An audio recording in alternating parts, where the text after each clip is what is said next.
To begin installation, you will need the following tools: a Phillips or flathead screwdriver, a voltmeter, and wire strippers.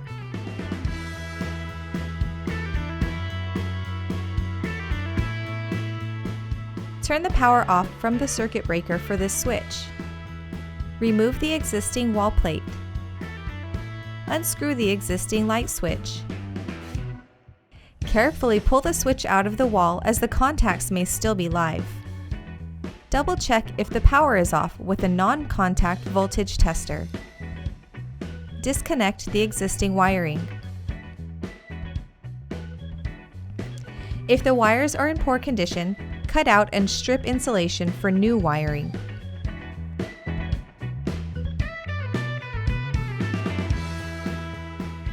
Connect the black wire on the switch to the hot wire. Connect the white wire on the switch to the neutral wire. Connect the red wire on the switch to the load wire. Connect the green wire on the switch to the ground wire. Place the HET06-12 into the junction box. Screw the timer in place.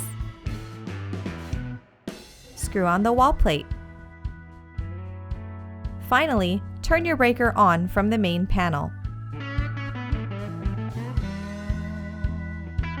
Press and release one of the preset buttons with the desired time to turn the load on for that selected amount of time. Press the manual button to turn the load off or turn it on and reset the previously selected timer preset. You can have the load stay on by holding the manual on button for 8 seconds. The load will turn on and stay on.